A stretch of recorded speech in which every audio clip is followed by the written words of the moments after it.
I have a serious question for home buyers. I'm not trying to be funny, I'm not trying to be sarcastic or anything, but how is everyone affording these high prices?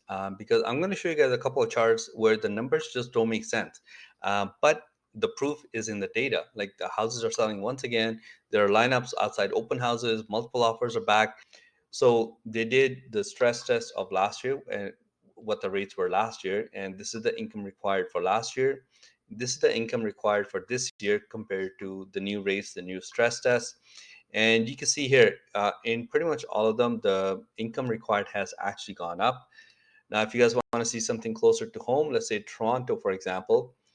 In Toronto, to buy an average house, you need an average income of $207,000. Like that is a crazy amount. Back when I was starting out, I could never even imagine anything even close to that. Like I was just doing odd jobs and here and there, and I wasn't the only one. There's thousands of people doing those jobs. So I don't get it. But like I said, the proof is in the data because the houses are selling and they're selling fast.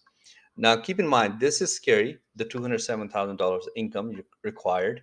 But another scary part is this is based on a 20% down payment.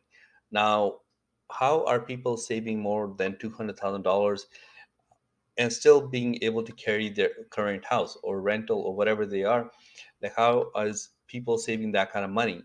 But it is happening because houses are selling. So the proof is in the data. Now, another chart I want to show you guys was from Zoocasa, and this is the actual numbers. What I did was I just expanded the chart, made my own table, but the numbers are there, so full credit to them. Now, these are February prices. In Toronto, for example, the income required to buy a house in Toronto in February was $168,000. The actual income, $96,000. So in every single one of these cities, like Niagara region, Hamilton, Vancouver, the income is way lower than the income actually required to qualify for the mortgage, but they are qualifying. Now, so this is over $1 million. Now, you might be asking, how are the rate hub numbers different than Zoocasa? How come their income required is higher? Because they also took into account property taxes and utilities and everything added together, whereas Zoocasa did not. The only places where the income is actually higher than the income required were Calgary, Ottawa, and Newfoundland. Okay. Now, if you guys want to see what's happening closer to home, these are all the cities where the average price of a house is actually over $1 million as of March 2023. It is pretty much everything. I that's why I'm baffled because pretty much anywhere you go, you need over $200,000 down payment saved up, unless you're buying, a condo or a small townhouse if you get lucky. But yeah, you need $200,000 saved up, which I guess people have because there are people buying and selling every day. Now, a lot of people might say, well, new immigrants, right? Like they're saying, well, new immigrants are pumping up the market. Yes, they're creating more demand, but how many? I guess it's true, but when we were new immigrants, we didn't come here with $200,000, not anything close. We came here with almost next to nothing.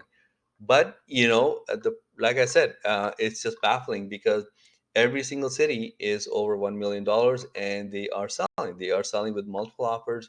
They're selling with like people lined up outside open houses. So it baffles the mind, and you have to wonder if this is sustainable because eventually you are going to get to a point. I thought we were there already, but I guess we're not because things are selling fast.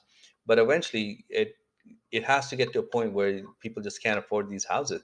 I know personally a lot of people where I used to work. Like I grew up working like warehouses, security jobs, like just odd jobs here and there.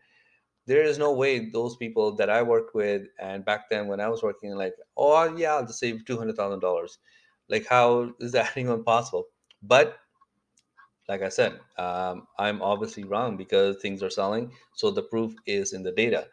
If I was a buyer right now, I would be very careful in this market because eventually it has to get to a point where these prices just don't make sense. And already I thought we were there, but clearly we're not. I'll see you next time. Hopefully it helps. Maybe you can leave a comment down below. Why do you guys think this is happening? Like, how are people getting these houses and being able to qualify for mortgages? I'll see you next time. Thanks. Bye.